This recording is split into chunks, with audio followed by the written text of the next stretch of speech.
Today, I want to share my recipe for the perfect apple crisp.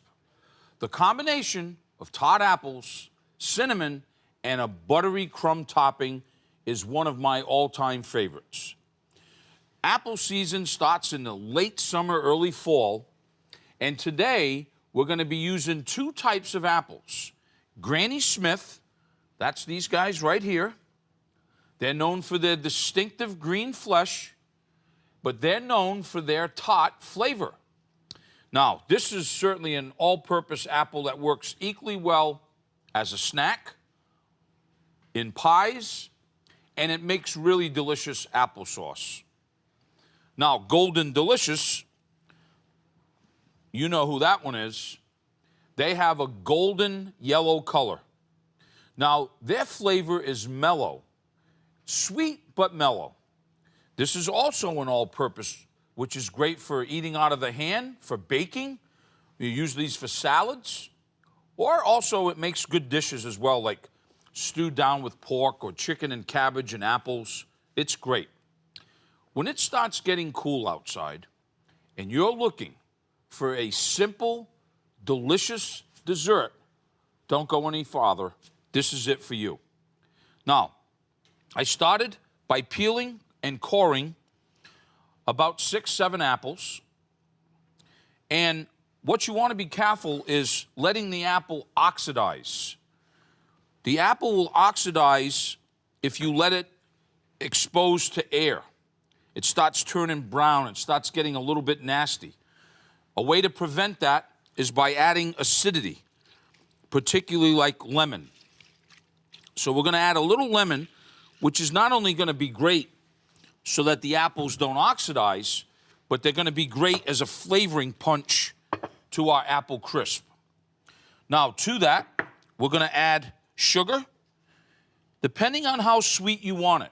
See, I could go with more, but I think we've got pretty much enough. Cinnamon.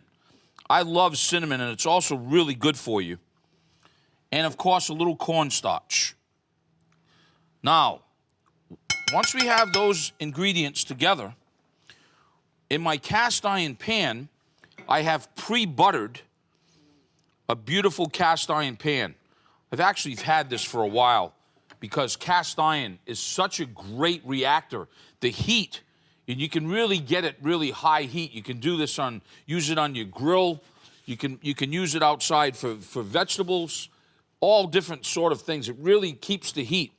So what we're doing is once that butter starts melting, what we're going to do now is we're tossing our apples with the lemon, the cinnamon, and the sugar, and we're going to put them right inside of our cast iron.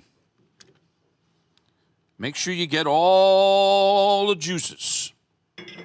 Now, once that starts heating up, the next thing that we're going to do is make the crisp topping.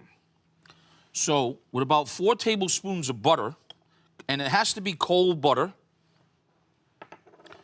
a pinch of salt, brown sugar, granulated sugar, and flour,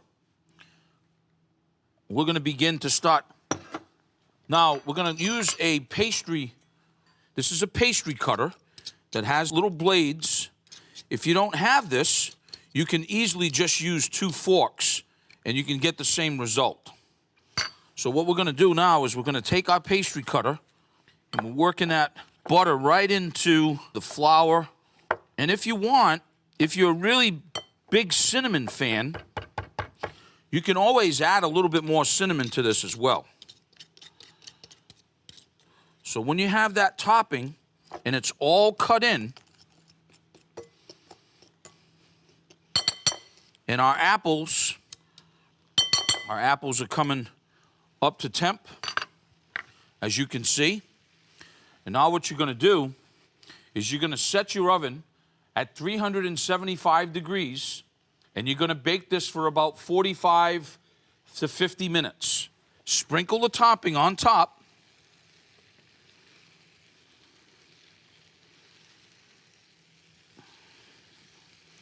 Talk about simple and easy.